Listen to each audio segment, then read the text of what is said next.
Okay, so we're going to do a video. I haven't seen anyone take one of these air admittance valves apart, but we're going to do a video and try and explain how these work.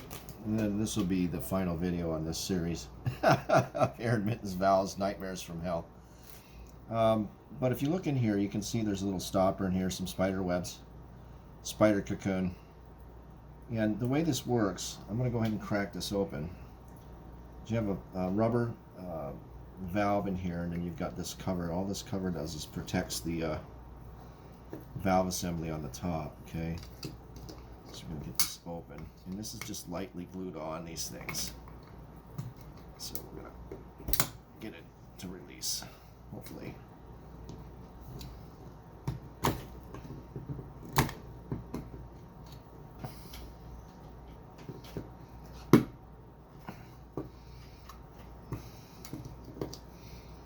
So I can show you how these older ones work. The newer ones have I don't think the newer ones have a spring in them, but maybe some of them do. These older ones have a spring in them. This one's probably original from the manufacturer of the home, and it's pretty old. So I'm trying to open this without damaging there's a spring inside, and I'm trying to make it so it's not too damaged, so we can inspect it. Okay, so there it is. So that's just a cap. Okay, that protects your spring assembly. And what this does, this little spring, so this sits on top of your stand, your pipe, to ventilate your pipe. So you don't want gases coming from underneath going into the house.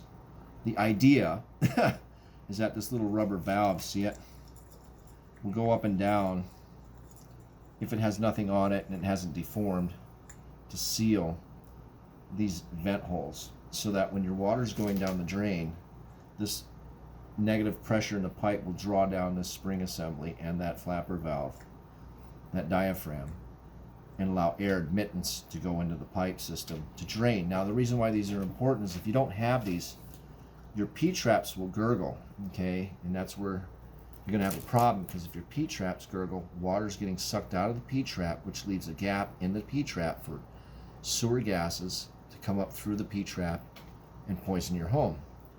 So it's a trade-off. You got to really pay attention to these things. So pull them out once in a while if you have these in your home. Clean the back side, clean the outside. Yeah, better yet, pull these things out, I would say, every 5 years, and throw them away and buy new ones, and then pull these out about once a year and clean them on the back side here. And then what I've done is I've sprayed mine with some protectant, Armor All, or that space age protectant. I forget what that stuff is called, 3000, 2000, whatever it is. And then test them after you do that. Blow into them, make sure that valve is sealing and there's no obstructions. You can see there was some stuff in here. It's kind of strange that this is dry, though.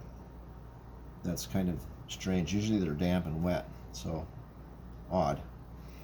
But this is a tub that we almost never, absolutely never use. I've used it once in 4 years. So there you have it. So the air admittance valves. Now the new ones, I don't know if they have a spring or not. And you got dual air admittance valves, which is what I would go with. The dual air admittance valves. What I've done on mine in the prior videos you've seen, I've drilled holes in the top, slapped a dual air admittance valve on top of the single one, but with a adapter in the middle, so that I have 3 valves working in conjunction. But anyway, there you have it. That's how these things work. Okay. All right, let's shut her down.